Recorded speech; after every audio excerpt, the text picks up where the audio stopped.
Most welcome to the most wanted. ഇന്നിപ്പോൾ പത്രമാധ്യമങ്ങളിലും വിശിഷ്യ സമൂഹ മാധ്യമങ്ങളിലും കൂലങ്കഷമായ ഒരു ചർച്ച നടക്കുന്നത് നെയ്യാറ്റിൻകര ഷാരോൺ വധക്കേസിലെ വിധി പ്രസ്താവമാണ്. പ്രതിയായിട്ടുള്ള ഗ്രീഷ്മ, ഷാരോണിൻ്റെ പ്രണയിനി ഗ്രീഷ്മ വളരെ ആസൂത്രിതമായി സമർത്ഥമായി നടത്തിയ ഒരു കൊലപാതകം. ആ കൊലപാതകത്തിൽ അപൂർവങ്ങളിൽ അത്യപൂർവം എന്ന പരിധിയിൽപ്പെടുത്തി നെയ്യാറ്റിൻകര സെഷൻസ് കോടതി ആ പ്രതിയെ ഗ്രീഷ്മയെ തൂക്കുകയറിന് വിധേയമാക്കിയിരിക്കുകയാണ്. വധശിക്ഷ ഒരു പ്രാകൃതമായ ശിക്ഷാരീതിയാണ് എന്ന് നിയമവൃത്തങ്ങളിൽ പരക്കെ ചർച്ച ചെയ്യപ്പെടുന്ന ഒരു കാലഘട്ടമാണ്. ഇനിയും ആധുനിക സമൂഹത്തിൽ മനുഷ്യനെ കുറ്റവാളികളാണെങ്കിലും കൊടും കുറ്റവാളികളാണെങ്കിൽ പോലും അവരെ നിയമത്തിൻ്റെ മുമ്പിൽ കൊണ്ടുവന്ന് ജയിലറയ്ക്കുള്ളിലിട്ട് മാനസിക പരിവർത്തനം നടത്തുക എന്നുള്ളതാണ് ജയിൽ ശിക്ഷാ രീതി, അതിൻ്റെ അന്തസത്ത, അതിൻ്റെ കാതൽ എന്ന് പറയുന്നത്. അങ്ങനെ മാനസാന്തരം വന്ന് പുറത്തിറങ്ങി ഒട്ടനവധി നല്ല സത്പ്രവൃത്തികൾ ചെയ്ത് മഹാന്മാരായിട്ടുള്ള ഒട്ടേറെ ആളുകളെ എനിക്ക് നേരിട്ടറിയാം. സമൂഹത്തിന് നമുക്ക് പൊതുവെ അറിയാവുന്ന കാര്യമാണ്.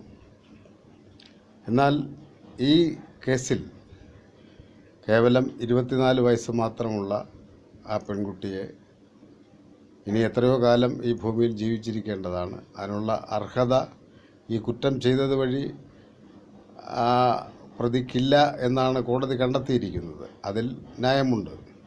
പക്ഷേ ഇനിയും മാനസാന്തരപ്പെട്ട് ആ കുട്ടിക്ക് നല്ലൊരു ജീവിതം, വിദ്യാഭ്യാസമൊക്കെ ചെയ്ത് മാനസാന്തരപ്പെട്ട് നല്ലൊരു ജീവിതം നയിക്കാവുന്നതേ ഉള്ളൂ.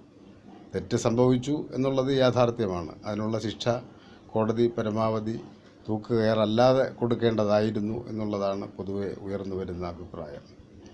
ഇത് അഭിപ്രായം പറയുന്നതിൽ പ്രമുഖരായിട്ടുള്ള കമാൽ പാഷ എന്ന ജഡ്ജി, റിട്ടയർഡ് ഹൈക്കോടതി ജഡ്ജി, അദ്ദേഹം എൻ്റെ നാട്ടുകാരൻ കൂടിയാണ്. അദ്ദേഹം ആണെങ്കിൽ തുടർച്ചയായി ആദ്യം കിട്ടിയ 1, 2, 3 കേസുകളിൽ തൂക്കുകയർ വിധിച്ച ആളാണ്. വധശിക്ഷ ഏറ്റവും കൂടുതൽ താരതമ്യേന നടത്തിയ ഒരു ജഡ്ജിയാണ് കമാൽ പാഷ. അദ്ദേഹം പോലും ഈ കേസിൽ പറഞ്ഞിരിക്കുന്നത് ഇത് ഒരു ജീവപര്യന്തത്തിനപ്പുറത്ത് ശിക്ഷാവിധി പോകേണ്ടതില്ലായിരുന്നു എന്നുള്ളതാണ്. എന്തായാലും അത് ഹൈക്കോടതിയിൽ കൺഫർമേഷന് ചെല്ലുമ്പോൾ തീർച്ചയായിട്ടും ഈ വിധിയിൽ മാറ്റം വരുമെന്ന് തന്നെയാണ് പൊതുസമൂഹം പ്രത്യാശ പ്രകടിപ്പിക്കുന്നത്.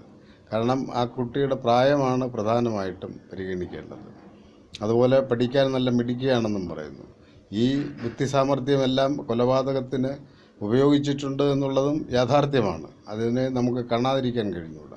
എന്നാലും ഒരു മനുഷ്യജീവനെ ഇനി എത്രമാത്രം ഉണ്ട് എന്നുള്ളത് മനസ്സിലാക്കാനും കോടതിക്ക് കഴിയേണ്ടതായിരുന്നു. അതനുസരിച്ച് കോടതി ശിക്ഷാവിധി പരമാവധി ജീവപര്യന്തമോ ഇരട്ട ജീവപര്യന്തമോ കൊടുത്താൽ പോലും പ്രശ്നമില്ലായിരുന്നു. പക്ഷേ ജീവനെടുക്കാനുള്ള വിധി പ്രസ്താവിച്ചത് അത് അതിരുകടന്നതായിപ്പോയി എന്ന് പരക്കെ ഇന്നിപ്പോൾ സമൂഹം ചർച്ച ചെയ്തുകൊണ്ടിരിക്കുകയാണ്. അഡ്വക്കേറ്റ് ജയശങ്കറും ഈ അഭിപ്രായത്തോട് യോജിക്കുന്നതായിട്ടാണ് ഞാൻ അദ്ദേഹത്തിൻ്റെ ഒരു വീഡിയോയിൽ കേട്ടത്. ഇങ്ങനെ നിയമവൃത്തങ്ങളിലാകെ ഇതൊരു വലിയ ചർച്ചാ വിഷയമായിരിക്കുകയാണ്. എന്തായാലും ചെയ്ത കുറ്റം ഒരു കാരണവശാലും ലഘൂകരിച്ച് കാണേണ്ട കാര്യമില്ല. വളരെ സമർത്ഥമായിട്ട് ഇഞ്ചിഞ്ചായി കൊലപ്പെടുത്തുക എന്നത് പ്രണയത്തിൻ്റെ തന്നെ അനശ്വര പ്രണയത്തിൻ്റെ കടക്കൽ കുത്തി കയറ്റുകയായിരുന്നു യഥാർത്ഥത്തിൽ ഗ്രീഷ്മ ചെയ്തത് എന്നുള്ള കാര്യത്തിൽ യാതൊരു സംശയമില്ല. അതിന് തൂക്കുകയറൊഴിച്ച് വധശിക്ഷ ഒഴിച്ച് ബാക്കി എത്ര ശിക്ഷ കൊടുത്താലും സമൂഹം അതിനെ അനുമോദിക്കുകയുണ്ടായിരുന്നു. പക്ഷേ ഇത് അല്പം കടുത്തുപോയി എന്നുള്ളതാണ് പൊതുവെ വരുന്ന ചർച്ച നമുക്ക് കാണാൻ വേണ്ടി കഴിയുന്നത്. എന്തായാലും ശരി, ഇങ്ങനെ ഉള്ള കൊടും കുറ്റവാളികൾക്ക് അവരുടെ ജീവൻ, അവരുടെ പ്രായം, അവരുടെ യോഗ്യത, അവരുടെ ക്രെഡിബിലിറ്റി, അവരുടെ പശ്ചാത്തലം, ഇതിനു മുമ്പ് മറ്റ് കുറ്റകൃത്യങ്ങളിലൊന്നും ഗ്രീഷ്മ ഏർപ്പെട്ടതായി തെളിവില്ല.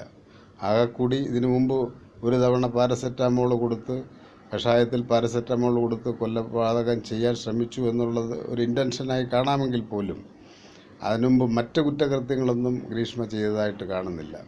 ഒരു പുതിയ ആലോചന വന്നപ്പം ഇതിനേക്കാൾ മെച്ചപ്പെട്ട ഒരു സംബന്ധം കിട്ടും എന്നുള്ള പ്രതീക്ഷയിൽ ഇയാളെ ഷാരോൺ ഒഴിവാകുന്നില്ല എന്ന് പറഞ്ഞ് പ്രണയത്തിൽ കടിച്ചു തൂങ്ങി നിൽക്കുന്ന ഷാരോണിനെ ഒന്ന് അകറ്റി നിർത്താൻ യാതൊരു മാർഗവും കാണാതെ ചെയ്ത അതിബുദ്ധിയാണ് ഈ കൊലപാതകത്തിൽ കലാശിച്ചത്. അതുകൊണ്ട് തന്നെ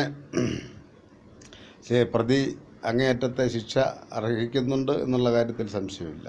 പക്ഷേ ഇത് ഇത്രത്തോളം കൊലക്കയറ് കൊടുക്കേണ്ടുന്ന അവസ്ഥ വരെ എത്തേണ്ട കാര്യമില്ലായിരുന്നു എന്നുള്ളതാണ് പൊതുസമൂഹത്തിൽ പൊതുവെ ഉയർന്നു വരുന്ന അഭിപ്രായം.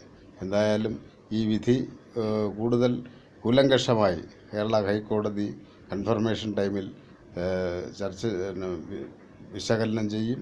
അതിൻ്റെ കാര്യകാരണ സഹിതം ബോധ്യപ്പെടും എന്ന് തന്നെ പ്രത്യാശിക്കാം എന്ന് പറഞ്ഞുകൊണ്ട് നിർത്തുന്നു. നന്ദി, നമസ്കാരം. Most wanted.